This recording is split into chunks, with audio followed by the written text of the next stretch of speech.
here we go, another Marvel movie.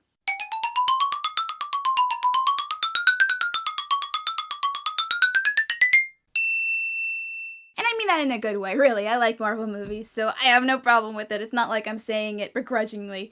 Anyway, before I started with the review, I just wanted to let you know that the video does look different because one of my bulbs went out in one of my lights, so that's why there might be a shadow and it doesn't look as good. I think from now on I'm probably gonna shoot in the daytime, so I won't have that problem. So today I am reviewing Captain America: The Winter Soldier. Sorry I couldn't get it out faster. I don't know why I didn't. I saw it during the weekend and yeah, because this is sort of a last-minute review I decided to do, I'm just going to read from IMDb the plot synopsis. So, Steve Rogers struggles to embrace his role in the modern world and battles a new threat from old history, the Soviet agent known as the Winter Soldier. This is why I love IMDb. So first I want to mention that I liked Captain America, the first Avenger. It was okay. It wasn't anything to write home about. I thought Chris Evans did a okay job, a good job in that film. I didn't 100% believe that he was Steve Rogers, and with the Avengers I thought, okay, he's getting there. I'm starting to like him as this character. But this right here, the Winter Soldier, really sold me as him as Steve Rogers. He is just as up there with Batman, I think. This movie made him look amazing. Looks and also combat skills. Scarlett Johansson as Black Widow. I liked her in the Avengers, so it's not that much of a difference with character, but I think it really shows that there is some sort of a bonding between Steve and Natasha, and I really liked that in the film. Samuel Jackson was Samuel Jackson. He's good in every role, so there's nothing much I can say about him. Someone I did really like that was new into the Marvel Universe was Anthony Mackie as the Falcon. I thought he was really good. I would say the relationship between him and Steve was very organic. It felt right. And he is awesome when he's in his suit and, combating stuff. So I'm going to get into the overall things I really liked about the film. I thought that the costume was a lot better. I think the best part of this movie was the action scenes. I think the action scenes were just amazing. They were so well choreographed, the fighting. The only thing that kind of irked me a little bit was sometimes when they shoot it, it just felt like the camera, like they were holding it with their hands and that they were trying to get the shot in so they can all have it in one shot. So that kind of bugged me a little bit. It wasn't like hard to tell what was going on or anything, but I just noticed that it felt like they wanted to get a scene all in one shot, and so they were trying to like desperately turn to this person, to the actor that was over here, and I just noticed that. It's just a small little quarrel. It's nothing that will, diminish the enjoyment for anyone else. I like that they kind of took the time to really showcase that, he's really kind of alone, other than the people he works with S.H.I.E.L.D. and all of that. He really is alone. He really doesn't have anyone to really go to or to come back to. So that's something, even in the first film, I really sympathized with Steve Rogers with his situation, like when he was really small and he really wanted to join the army but couldn't because he just had so many health problems and everything like that.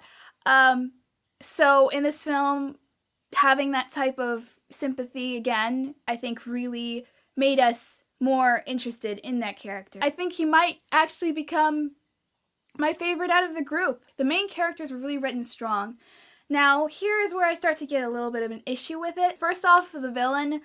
I really wanted to see more of the Winter Soldier. I felt like they should have done more of his character. They should have developed him a little bit more. Robert Redford, I did not buy the facts of him being a villain, and I felt like he wasn't developed well enough, and he's gonna be easily forgotten. Yeah, there's not much else I can say about it. I really, really enjoyed the film. It's action-packed. I thought that, at least with the main characters, the dialogue was really well written. The dialogue is fine for the villains and all of that and everyone else, but I feel like it really shines with the main characters. And I have to say, first off, that this is not like the Avengers. It still has a couple of comedic moments. However, it is probably the most serious out of the Marvel movie lineup so far. Overall, as a whole, I would totally probably watch Captain America a couple of times. I would totally buy it on Blu-ray.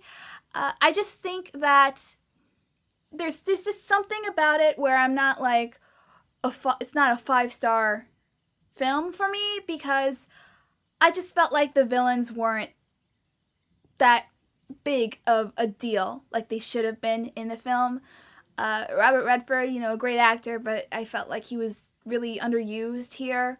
And the Winter Soldier himself could have been in the movie and developed a little bit more than how he was. Yes, I would give Captain America 4 stars. Really enjoyed it. And in IMAX, I did see it in IMAX 3D. I would say it's not necessary for you to see it in 3D. It didn't really add anything spectacular to the film than what was already there. So you'll probably enjoy it just fine in 2D theaters. The only thing that probably stood out was the sound was really great in IMAX, and the picture was really clear. But other than that, I mean, you can save money and go and see it in regular theater. It doesn't make a difference. And stay after the very end of the credits. There are 2 end credit scenes, so yeah, if you care about that.